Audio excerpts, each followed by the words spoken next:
The job I'm going to do today is the one that I think for most home mechanics causes the most sort of concern, which means it frequently doesn't get done. And I'm talking about valve clearances on a double overhead cam modern type engine. Especially like with this one with Fireblade, where you've got to take the cams out if you need to adjust them. In reality, it's not a difficult job, and in this video I'm hoping to show you clear steps and stages so that you could follow it through and do it yourself. I'm also going to write it up in my blog on RASH.com, perhaps with a bit more detail. You might want to have a look at that as well if you take the job on. Most of the tools you'll have in your toolbox. Things that you won't have. You won't have the special cam tensioner locking key, but luckily Honda in the manual tell you the size to make, so you can make one of these, or you can make do with a screwdriver and some vice wrenches to hold it if need be. I'll tell you about that later in the video. The other thing is the shims, and I'll be honest, at this stage I don't even know if I need any of these shims, but there's no point taking the bike apart if you haven't got them. You can order individual ones straight from your Honda dealer, or you can buy a kit like this, link in the description, and it's basically got all the ones you're likely to need. They're used for quite a few different bikes. They're the 7.48mm diameter ones, and it's got them in 0.05 of a millimeter steps. If I need them, I've got them. Other thing you'll definitely need are feeler gauges, and I've got 2 or 3 sets of feeler gauges. Sometimes you have to bend the blades, so if you've already done that on a set, you might want to buy a new set for this job because you want to do it as well as you can. And it gives you the clearances in imperial, and everything else is measured in millimeters. There are 2 main things you need to take off to get at the cam cover. The tank, obviously, and the coils, surprisingly enough, but obviously they'll be in the way when we get in there.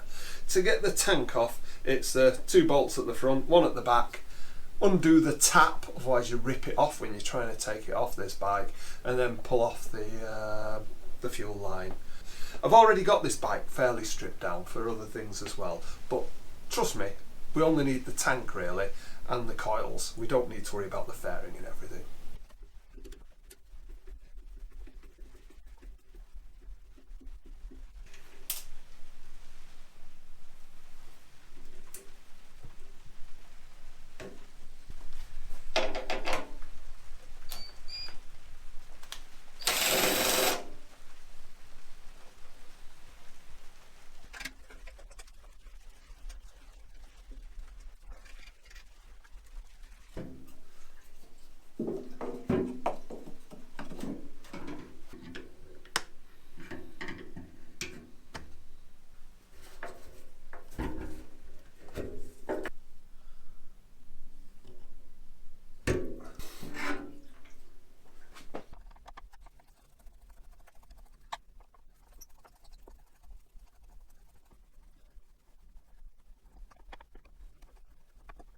Obviously under the tank you've got to take the airbox off as well. I don't know if I mentioned that earlier.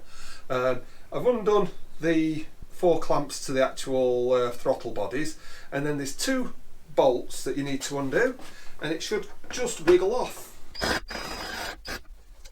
And in Honda's typical fashion, there's 2 different sizes.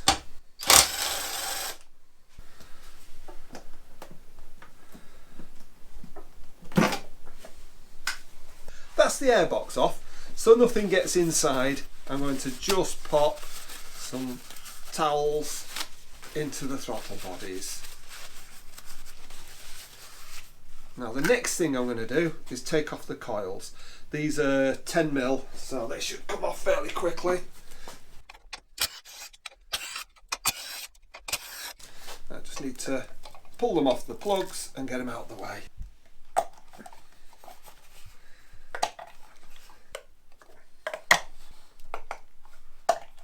A bit of a fiddle getting the plug leads off, but before I've undone these I have taken some photos so I know which way around the wires go afterwards.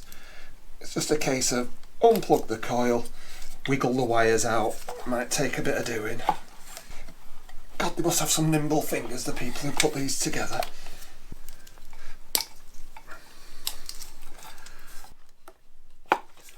Might have helped if we'd have took this rubber apron thing off first. God, that was a fiddle. Pretty much at the point for taking the cam cover off. Before that, I'm going to give it a quick spray with some compressed air to clean out any bits of debris that there might be. I'm not going to get rid of everything. There's a breather hose and then 6 bolts that hold the cam cover on.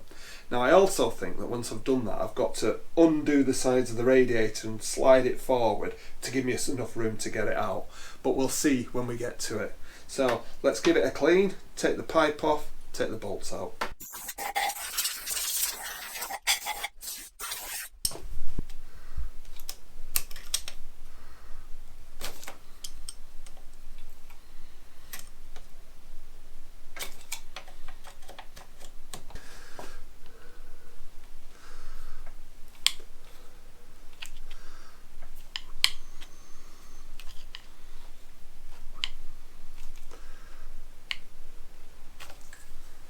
It's a 10mm on these, and I haven't really got ratchets that'll get onto it, so let's hope I can do it with this.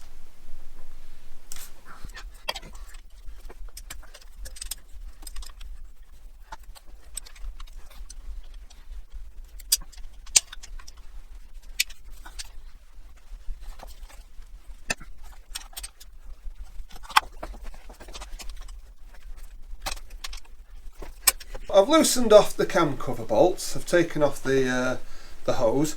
This wind deflector that had the rubber skirt at the back, I'm going to whip that out as well, because I think that'll give me a bit more room.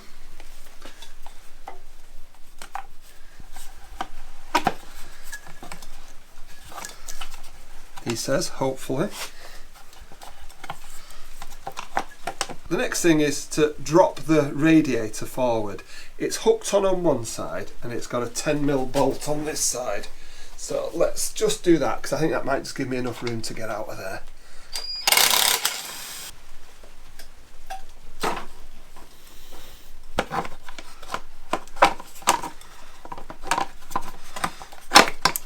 Starting to think this is like a Nissan ashtray. They take an ashtray and they build a car around it.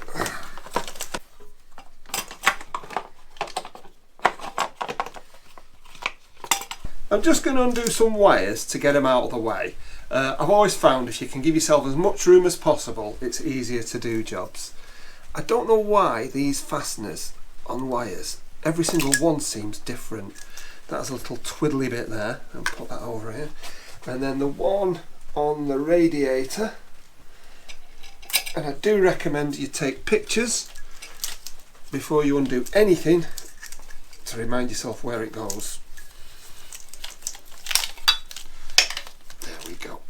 Just take out the 6 bolts that hold the head, the cam cover on.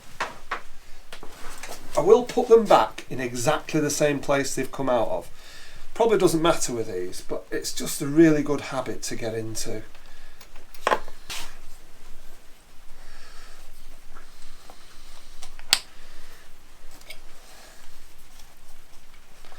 And why is it always that the last one is the one that's a nuisance?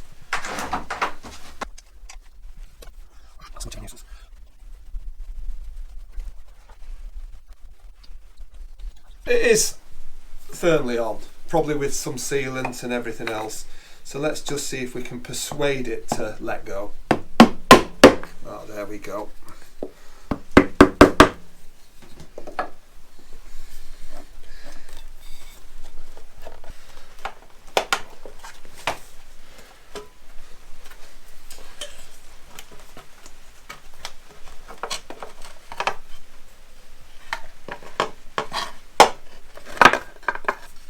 It looks in fine fettle in here. I'm just going to wipe off some of the surface oil because otherwise I'll end up wearing it.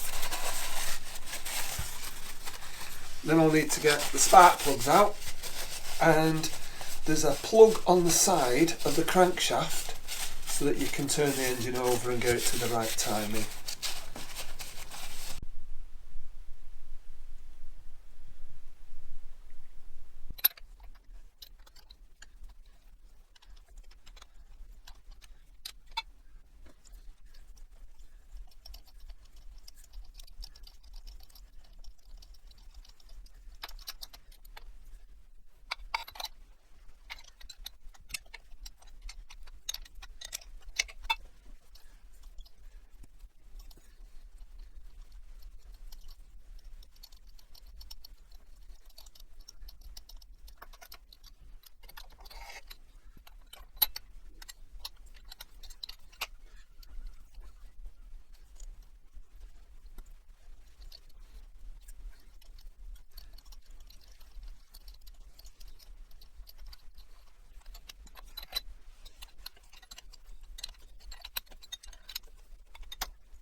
Next thing I need to do is take off the crankshaft hole cap so that I can actually turn the crank over and see the timing marks.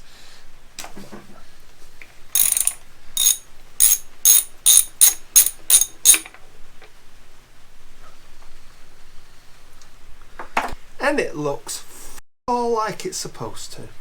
The actual timing marks, they should be on the back plate here, a T and an F. T for top dead centre, F for firing.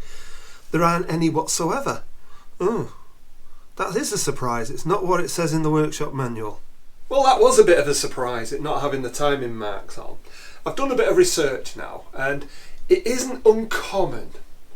Most bikes would have the marks there, but you know, there are pulse generator rotors that don't have the marks on.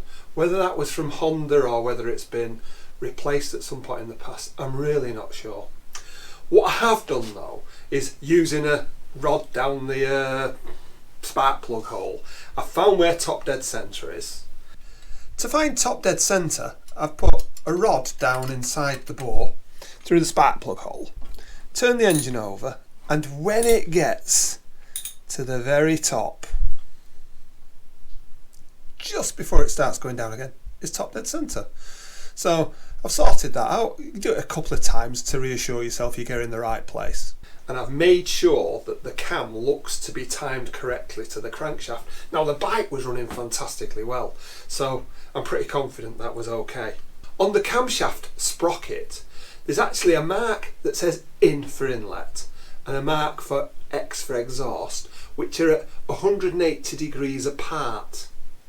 So matching them up with top dead centre gives you the right places to actually do all the clearances and to take the cams out and put them back in. If you've got the timing marks, it makes life a lot easier. But I'm going to put a mark on for top dead centre for myself and use that. Hey, it's the old-fashioned way. I usually work on older bikes than this. The timing mark for T would actually line up with this notch here, and I just think that that is actually silly, especially when the manual tells you then to use other lines in other places. There is a really nice marker inside, so what I'm going to do is I'm going to put a little centre dot lined up with that for top dead centre. So every time that gets to this little marker here, it's top dead centre. The next step is to actually screw back the cam chain tensioner. So you have to take this bolt out,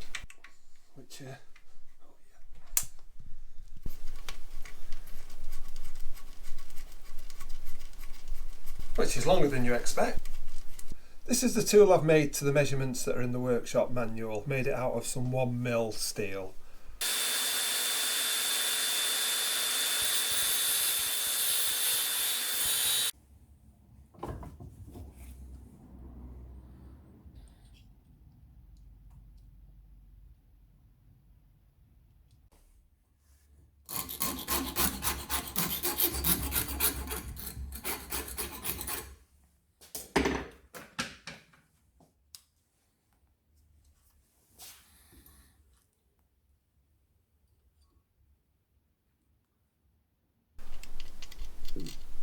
And just have to find the slot,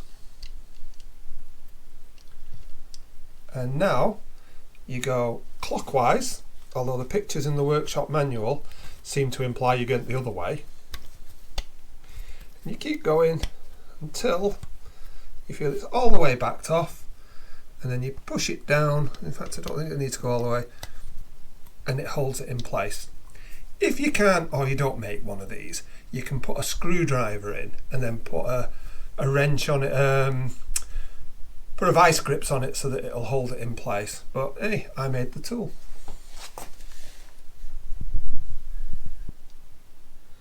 I've made this table to record the actual measurements, and I've worked out from the workshop manual which order to do them in. So you set the crank up first of all, and you do the inlet cylinders 1 and 3. You turn it through 180 degrees, that brings pistons 2 and 4 up to top dead centre, and you can do the exhaust ones 2 and 4. Turn it another 180 degrees then you can do the inlet ones 2 and 4, another 180 degrees, and then you do the exhaust 1 and 3. The measurement that you're actually taking is between the top of the valve and basically the back lobe of the camshaft. Now there may be other things in the way here, obviously the shims and everything, but it's this gap between the camshaft when it's not pushing the valve and the valve that you're actually measuring. And the measurements are going to be in thousandths of an inch. And I'll put the measurements into here so I can then compare them against the standard. The standard range are the ones I've written in here. I've got it set at top dead centre for the first measurement that I'm going to make, and it just so happens that the camshaft sprocket has the EX marked level against here. So this is position 1 for the 2 measurements I have to take now. For the first measurement, it's inlet number 1 and number 3. Well, I'm going to do number 1 first so that you can see what I'm doing. It's between 7 and 5 thousandths of an inch. 7's the widest it should be, 5 thousandths is the narrowest. So I'll start with the biggest one first and see if it'll go in at all. And no, it isn't for it. And trust me, there is a lobe under here as well, and no, it's not going to go in there. So that was 7. I'll now try 6, the next one down. And 6 isn't going to go in. No. So now I'll go to the tightest it should be, which is 5 thou. Now that goes in. Now it should have a slight drag to tell you that it's the actual size. This actually feels quite smooth. So I'd say that gap is slightly bigger than 5 thou, but less than 6 thou. So that is well within spec. So I'm happy with that one. Let me try the next one. And yeah, that goes in there as well. And that feels pretty much the same. So for cylinder 1 intake, I'm at 5 thou, probably a little bit more, but I'll write that down. And I'll go and put that onto the table now. Those two seem fine, they seem to be in spec. Now for cylinder 3 intake, as you can see, you have to be a bit inventive in the angles. So that's the 7, won't go in there, won't go in there.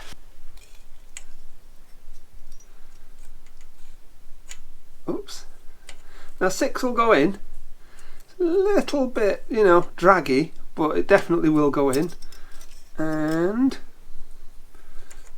oh, it goes in smoothly there. You might have spotted that there's actually 2 lobes that you need to measure for each cylinder. So on this one, we've got 6 thousandths and 6 thousandths. So let's go and put that on the table. That's crank position 1 done. I now need to move it 180 degrees forward to get to crank position 2. Using my timing marks, I need them now to be at the top. So I'll just go literally to 180 degrees. I've moved it to crank position 2, so now I'm going to do the exhausts for 2 and 4. And the exhausts need to be between 7 and 10 thou. So I'll start with 10 and work my way down to see if 10's not going to fit, which one does. Exhaust number 2 and exhaust number 4. I'll do number 2 first. So I'm starting with the 0.1, 10 thousandths of an inch. That's not going to go in. Not going to go in at all. Let's go down to 9. So 9 thousandths of an inch.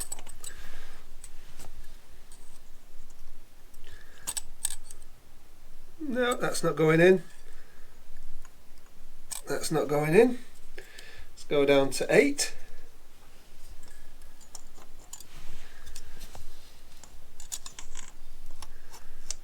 Now 8 is going in, but it does feel, oh no, it feels fine actually. So 8's in there. 8 won't go in there easily. So that was 8. Let's try 7 on here. And 7 goes in fine. So let's just try 8 again, just in case I was getting it slightly out.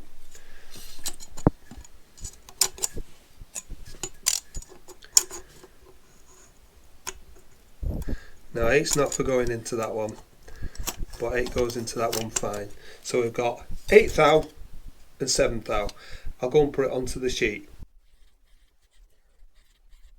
So for that cylinder, it's within spec. I'll start with the 10th thou.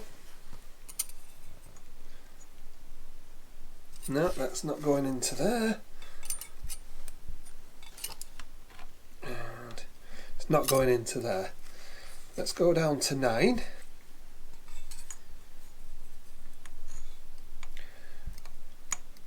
No. No. Let's go down to 8. Right, now 8 goes in. Yeah, it doesn't feel too bad. Let's try on here. Now 8 feels a bit tight there, so definitely 8 will go in there. And I'm going to go for 7. I thought so. So that's 7 on the outside and 8 on the inside. Now I need to move it to crank position 3 so I can do inlet 2 and 4. I think you get the idea of this now. So move the crank forward 180 degrees, do the inlet one, then another 180 and do the exhaust ones. I'll do them and I'll come back to you with the table once I've got the measurements.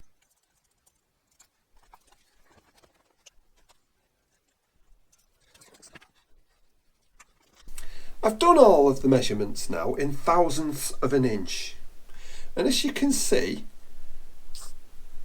they're all in spec apart from the first one on cylinder 1 on the exhaust, which is 1 thou tighter than it needs to be. Now looking at them, some of them are really at the bottom end, so although they're in spec, you know, they need thinking about. I think while I'm doing this, I'm going to look at the exhaust ones that are at the bottom of the spec and see if I can get them towards the middle by perhaps putting a slightly slimmer shim in just to change them. While I'm doing that, I might as well do the whole cam. The ones on the inlet I'm not as worried about, because although they're at the tight end, the inlet valves usually aren't as big an issue as the exhaust ones because they run that little bit cooler. So I think I'm fine with them. So let's get on and change these shims. I'm going to take the cams out, and the important thing is the cams need to be in the same position with regard to the crank when I put them back. This is crucial to stop your engine grenading. Now to help me do that, on the bottom pulley, if you remember, I made some marks that show me when it's at top dead centre, and I've checked that again and I'm confident that's top dead centre. I've got the cams so that the sprockets are set up with the EX mark on the exhaust one and the IN mark on the inlet one, so that their markers are level flush with the top of the cylinder head. As long as I put them back the same way, everything will be fine. Having got the cams lined up and the crankshaft in the right position, I'm now going to take the cams out. This is actually fairly simple. There's a guide that you need to undo, one bolt on the outside, and then there's the bolts that are actually on the top of the cam holders. The cam holders are a long aluminium casting. You need to take them off gently because some of the cams will be pressing on valves, so there'll be different pressures on different parts. You need to start from the middle and in a crisscross pattern take them off gently, a little bit at a time, so that you're releasing the pressure. If you just did it from one end to the other, there's a danger that it could actually crack the cam cover. So that's the next bit of the job. Once we've got that out, we should be able to get the cams out no problem.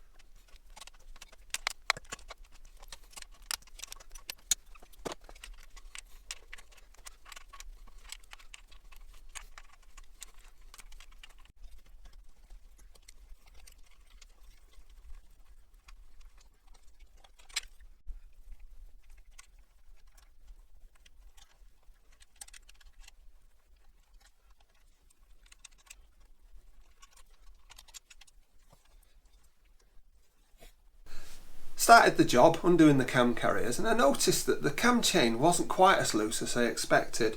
So when I had a look at it, obviously the gauge of metal I'd used to make my tool, which I spent a bit of time on, wasn't quite up to the job.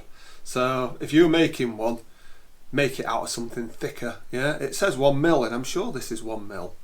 So what I've done is I've used a little screwdriver, I've put a vice grips on, and because I do not want it to fall out, I've put a couple of cable ties to hold it in. That's your workaround. I don't think I'd have bothered with this.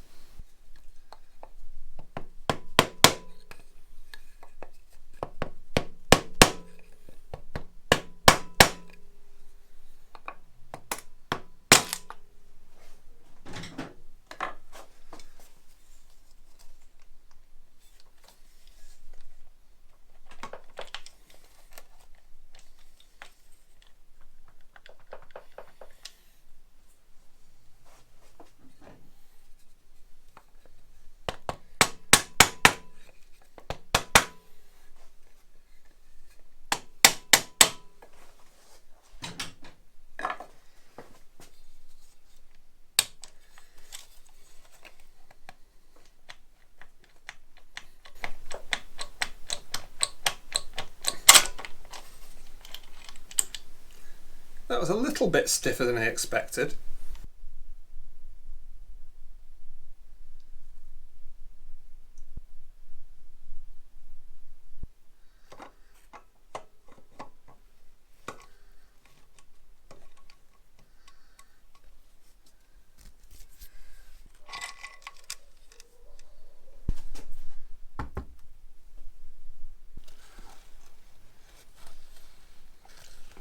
All the journals where the cam goes looking really good nick, so I'm quite pleased about that. I don't really need to take the inlet one off because I'm not going to change any of them, so I'm going to see if I can just leave that alone, and I'll get on and do the exhaust ones. There doesn't seem to be any wear whatsoever on the cam. I could start measuring it, but I'll be honest, that'd be, I think, a real act of stupidity. There's nothing on the lobes, the flanks seem really smooth. No real wear. I think this cam's in brilliant condition, so I'm just going to do the shims, it all goes back together. These are the buckets that sit under the cam and on top of the valves. So this is the one I've definitely got to change, and under here is the shim that I need to change the actual gap. So I'm going to take this one out, change it, put it back, and then that one should be completed. So let's see if it comes out okay. Using a magnet, and you don't want the shim to drop off and go inside. Now it's probably stuck to the back of the bucket, however it might be on top of the valve, so just being careful. Yeah, it's in the bucket. There we are.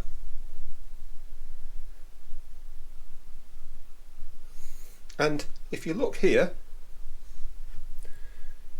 that's where the shim actually sits, inside that little recess.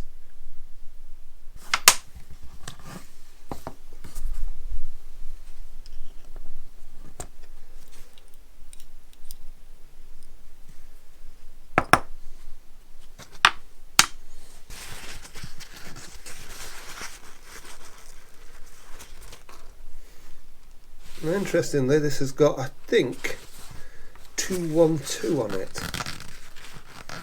This one's got 2.12 on it, so that's definitely a factory Honda one.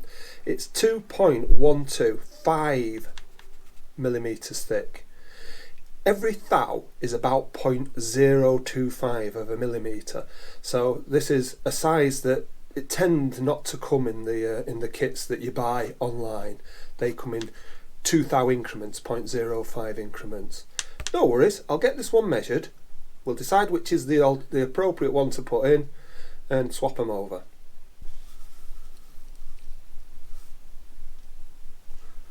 Alright, so that seems to measure up to exactly what it says on it. So now I just need to do the maths to work out which is the appropriate one to change it to. This is the one that measured at 6 thou. I want that to be somewhere between 7 thou and 10 thou. So I need to make this gap bigger. To make this gap bigger means I have to use a smaller shim. So that is a 2.12 shim. The maths on this can be mind-blowing. The manual does give you a way to work it out. And basically, to decide on your new shim, you take your recorded value, which in this case is 0.006, and you take it away from your specified value. So I'm going to use the widest it could be, so that's 0.01 plus the shim you've got at the moment. Now the problem is, those are in thou and those are in millimetres, and you want to end up with millimetres. So the first thing you've got to do is work out what they would be in millimetres. Now you could use Google, but an easy workaround, if I've got a set of feeler gauges that's got the thou on and the millimetres, I can just take it from there. So that's 0.254 and 6 thou is 0.152.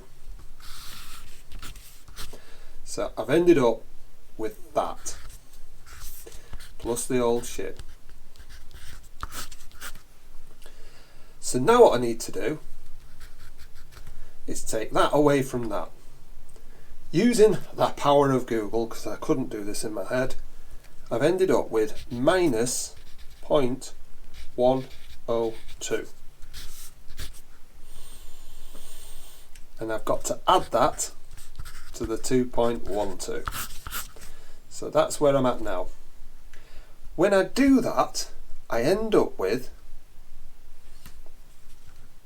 2.018. So that's the size shim that I would require to make it 10 thou. Now the thing is, the kit does not come in 0.18s. It comes in 0.05s.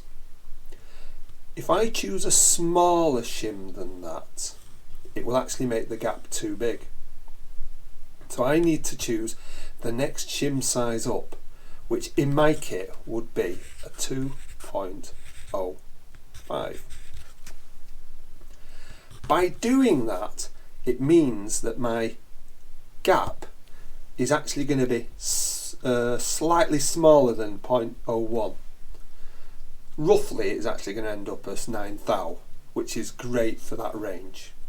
This, you can do it, but it feels cumbersome, and you're never going to get an exact shim size. So it's great, you'll know the exact numbers, but you'll still be rounding here and there. Doing the maths can be a bit of a faff, but it does give you an accurate answer. But it's a shame that you then have to round it up or round it down. Another way that you can do this is if you realise that 1 thou is the same as 0.005 0.25 of a millimetre. To get to the gap that you want, you can use that. What I mean is, I want that to say end up as 0.009. So 3 thou more of a gap. 3 of them would be 0.075. If I take my original shim size and I take off it 3 thous worth of width, I would end up with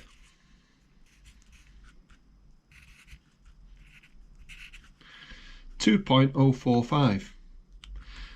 So I would choose the nearest shim to that, which is a 2.05 shim. So I've got to the same answer, but it's a hell of a lot easier just thinking of I'm taking off 1 thou at a time, or I'm adding 1 thou at a time to my shim. Doing it this way I think is easier. It's something you need to think about.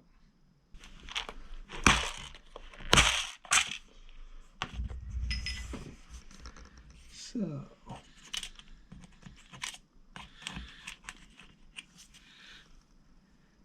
there's my 2.05. Now we know what shim it is. I need to just pop it back into that little recess and then get the bucket, bit of oil over all of it, and put the bucket back on top.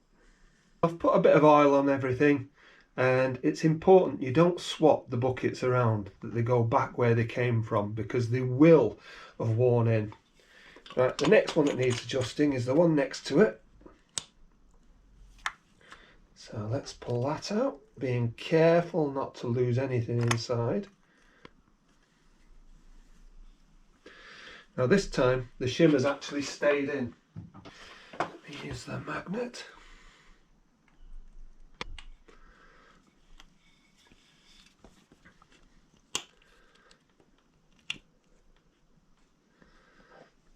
Oh, she's got the shim out. For this second one, it's another 2.12. I've measured it and it is right. I want to end up making this gap bigger, so I'm going to need a smaller shim. Now, although I'm starting from a slightly different point, I am still going to take off the 0.075, 2.045, so rounded that's going to be a 2.05 shim.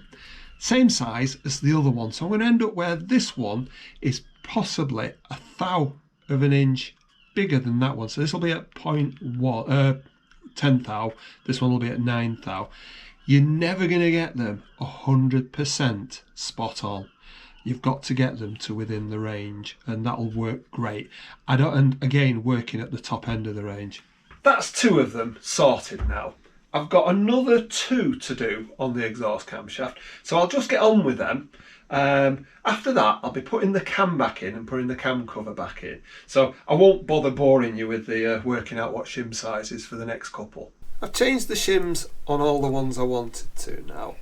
I'm not going to do any on the inlet because they're all in spec at this point, so I'm not even going to remove the cam for that.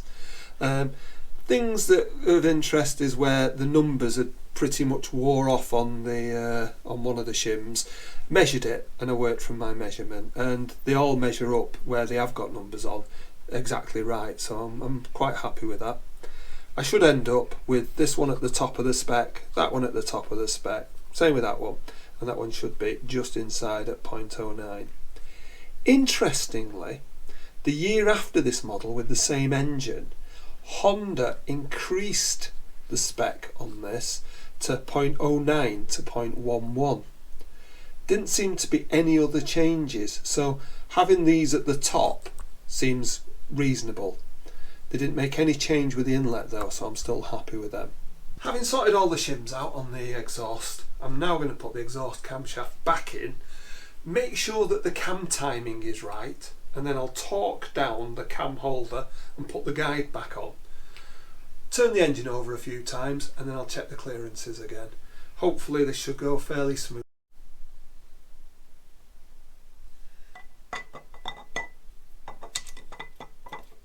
Getting the cam chain back on was a little bit of a mission, and I needed to actually take off the cam cover for the inlet so that I could actually move the sprocket at the end. It's a bit of fiddling. You need two people to do that really. All I'm going to do now is put the covers back on, torque them down, and then I should be able to check the clearances again, having turned the engine over a couple of times. I've got the cam holders on now, and I've snugged down the bolts following the numbered pattern on here. It's actually crisscross from the outside towards the middle. Now what I'm going to do is torque them down. Now they torque down to 12 Newton meters, and it says do it in 2 stages. I'm going to do it to 9 Newton meters first, then to 12. This is a really low torque setting. Most torque wrenches that most people have won't have low enough settings for this. I've previously bought one that does this very low range of settings. I'll put a link in the description. I've used it a few times. It's surprising how many things have such low settings these days.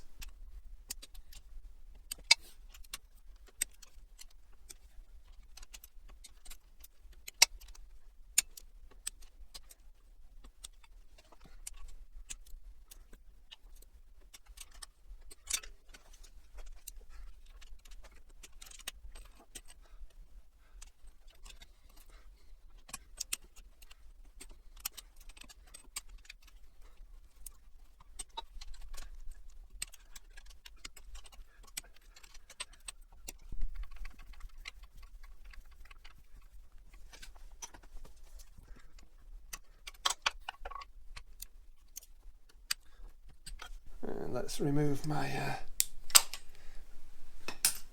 cam chain tensioner.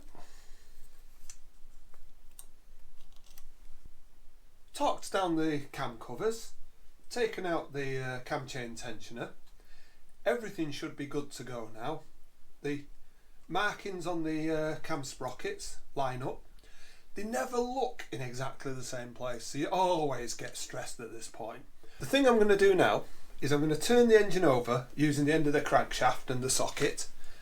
I'll take it over at least a couple of times, listening out, make sure that I'm not going to get any valve and piston interaction, and if that goes okay, then I'll measure the clearances again, see how we've done. Always worrying.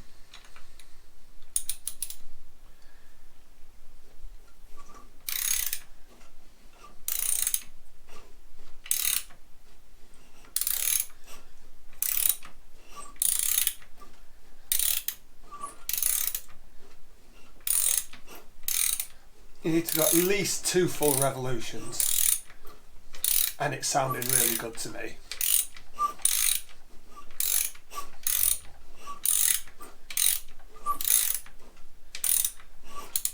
Right then, I can get on now and measure the gaps again. I've been through and I've checked the clearances again, and I'm very pleased with how they've worked out. You always think they're going to be a little bit different than you expect when you're using shims, and they've come out really well, absolutely spot on.